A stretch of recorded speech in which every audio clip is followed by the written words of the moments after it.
was there before the beginning of creation, before the beginning of time. Genesis and John both tell us, and Colossians says that all things were created by him, for him, and are held together through him. Jesus is the true and better Adam who passed the test in the garden and whose obedience is credited to us who have never been faithful. Jesus is the snake crusher who crushed the head of the enemy while being wounded for our transgressions.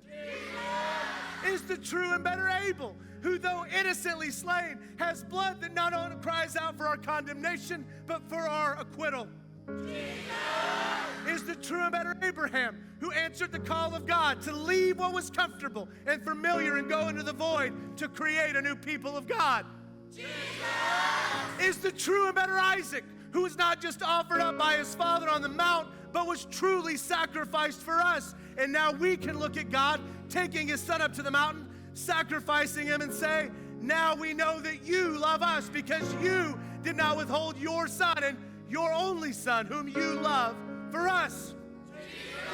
Jesus is the true Jacob who wrestled and took the blow of justice that we deserve, so we, like Jacob, only receive the wounds of grace that wake us up and discipline us. Jesus is the true and better Joseph who at the right hand of the king forgives those who betrayed and sold him and uses his new power to save them.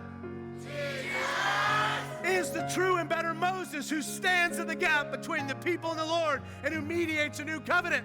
Jesus is the true and better rock of Moses who, struck with the rod of God's justice, now gives us water in the desert. Jesus is the true and better Job, the truly innocent sufferer who intercedes for us and saves his stupid friends. Jesus is the true and better David, whose victory becomes his people's victory, even though we never lifted a finger to fight it. Jesus is the true and better David, who seeks out the cripple and the outcast descendants of his enemies and offers them a seat at the table. Jesus is the true and better Esther, who didn't just risk leaving an earthly palace, but lost the ultimate and heavenly one, who didn't just risk his life, but gave his life for us to save his people. Jesus is the true and better Jonah, who was cast into the storm so that we could be brought in.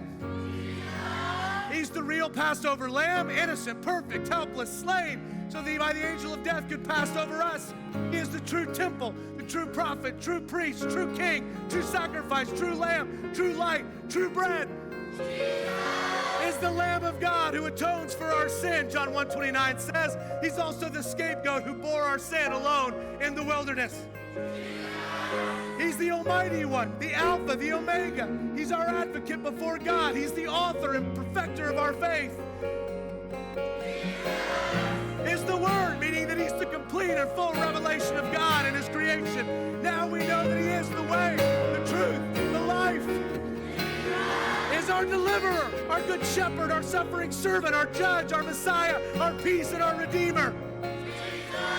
His titles include Son of Man, Son of God, Son of the Most High, Wonderful Counselor, Mighty God, Everlasting Father, Prince of Peace, Lord of all, Head of the Church, Supreme Creator over all, Lion of the tribe of Judah, Emmanuel, faithful and true, risen Lord, the door and the true vine. And thankfully, we haven't even scratched the surface of it. And yet, all of that, we can know this, that Jesus, ready? Is the victorious one. It says, to the one who is victorious, I will give the right to sit with me on my throne, just as I was victorious and sat down with my Father on the throne. To Jesus be the name. Let's worship.